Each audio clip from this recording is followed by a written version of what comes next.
The second way that mindfulness can help transform our stress or our suffering is how we place our attention. And this is really important too. Much of the training in mindfulness is about bringing certain attitudes to our experience. We're hardwired, of course, to crave pleasant experience and to push away unpleasant experience, to be kind of aversive to it, and that's really natural for the nervous system. If we put our hand on a hot plate, we don't want a brain and a nervous system that says, oh, well, I'll just be mindful of that, I'll feel the unpleasant smell of the burning flesh, I'll feel the agonising pain, I'll be mindful of it. No, that would be crazy. You want a nervous system that goes, ow, that's really hot. So the nervous system is automatically wired to try and look after us by avoiding unpleasant and moving towards the pleasant. It is so natural in our experience. However, it can get us into real trouble because if some of the experience we're trying to avoid is our emotions, we can lead a life kind of on autopilot, trying to get away from stuff that actually needs our care, to calm down, to get to know, to make good decisions about, to kind of lead us, especially in our interpersonal life with other people. So in mindfulness practice, we are deliberately training ourselves to be not so reactive to unpleasant or pleasant sensations, experiences, emotions, thoughts. And we're training ourselves to bring a really accepting attitude of curiosity, openness, and also kind of tenderness, friendliness to ourselves. This is radical. If you've paid 5 minutes of attention to how your mind works, you've often noticed that those thoughts are not always your friend. They're often highly critical, trying to keep us on our best behaviour, very demanding, undermining of our goodness. So it's very important, this second way mindfulness helps reduce our stress.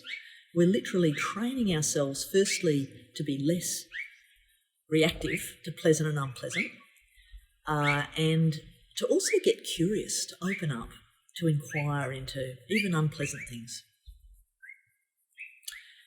And when we do this repeatedly, we're literally helping the brain and the nervous system correlate things like sadness or irritation or contempt alongside with experience of kindness, curiosity. And if we bring curiosity to something like anxiety or fear or anger, that transforms that emotion in the moment. And when we practice that over and over, we're really doing something enormously beneficial for our brain and our nervous system and our emotional life and our life as a whole. So I'm going to offer you a metaphor right now of a fist. So make a fist and imagine that your current stress, your current bundle of suffering is encapsulated in that fist. And let that fist be tight, hard, holding tight. And feel the unpleasantness of this fist overworking. And mostly when we have a problem, whatever problem it is, we try and do something about it. Come on, stop, buck up, don't pay attention to that, get on with it, don't be such a wimp. Or we try and literally, get rid of that feeling by going into battle with it. What we're going to be encouraging in mindfulness training is that we allow that thing to be just as it is, not going into battle. Going into battle with things just brings up more fight-flight response and puts us into conflict inside ourselves. It activates our threat system. So what we do instead is we pay attention to how we're paying attention to this little bundle of stress. So rather than going into battle with it, we might just place our hand underneath it, a soft hand, just making contact with that fist, allowing that fist, all that struggle, that stress, that little bundle of suffering, just to feel the holding, feel the care. And really letting yourself feel the contact, skin against skin.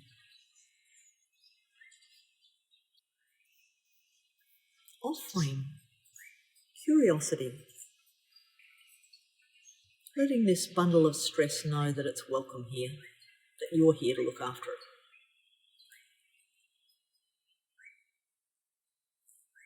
Allowing it to be just as it is and holding it with some tenderness, maybe some friendliness, even maybe some compassion. And just see what's happening in the fist. This has only been a minute or two. Just see what that fist feels like. Maybe even inviting it to rest a little bit in the supporting hand.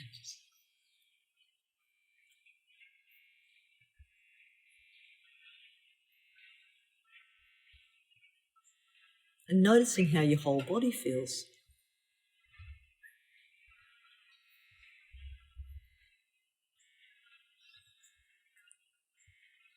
How your breath feels.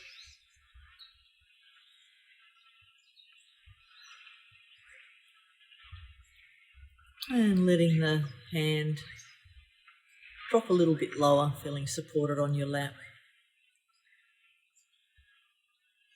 So this second step is what we practice regularly in a mindfulness training, of bringing these qualities of attention, how we place attention to our moments of stress and suffering. And I hope you've had a sense of how transformative that can be. And of course, it has to be practiced.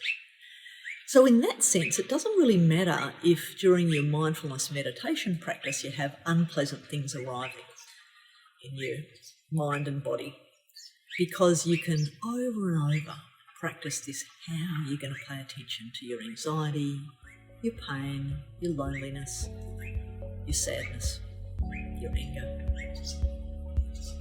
Very transformative.